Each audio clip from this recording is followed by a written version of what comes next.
Well, what else does it do? Well, I mean, it just entertains.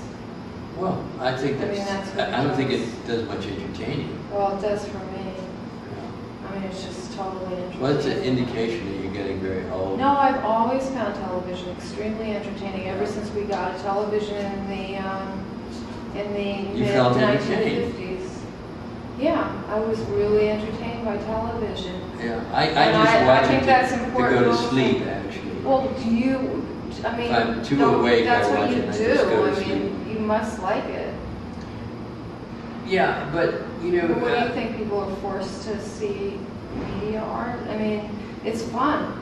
I don't think people are forced to do anything. I think No, that, they you don't know, just do it because, I mean, I think it's interesting. Well, I think that one of the advantages of media art over other kinds of art is that it's not in a context which defines it as art. If you're in the context of an art gallery, then you assume that what you're seeing is art, and you might even go to the problem and effort to sort of figure out why is this art, or is it art, or is there some historical meaning to it, or you might go through this whole process. But when you see something that is out in the media world, such as on billboards or on television, etc., and so forth, I mean, nobody's telling you it's art. So by the nature of that, either it affects you at some level because it does affect you, or it doesn't affect you.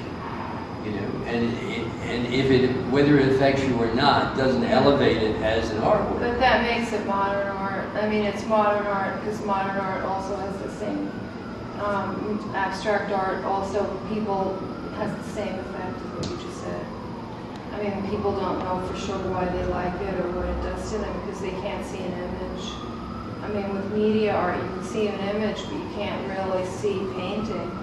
Well, with abstract art, it's not, let's see, you know, so much is being written about all this stuff that it seems a waste of time to Well, sort it's of not add really. to it. I mean, I don't think that much. I mean, these people that have written about it really, the writers.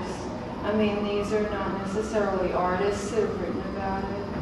Well, let me put it this way. I think that, you know, when you look at an abstract work of art, in some way, it has to connect to you. It has to bring you into the experience. And the experience has to be authenticated in some way by the person who's made this abstract work of art. If it does become authenticated for you, then in some way you have some belief in it as an idea, and then you take it further.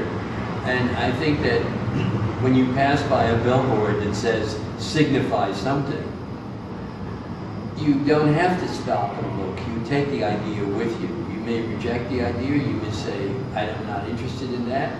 Or you may say, well, yeah, maybe that is the point of all media, that it has to signify something. Or maybe that is the point of all art, that it has to signify something. Surely it is the point of all art. I mean, art has to signify something even if it's about nothing, you know, in the long run. It signifies some state of human condition that maybe is not thoroughly explained in the situation, but nevertheless you somehow, even if it's not explained to you by some art historian, it seeps through, you get it. Yeah. You know? But I mean,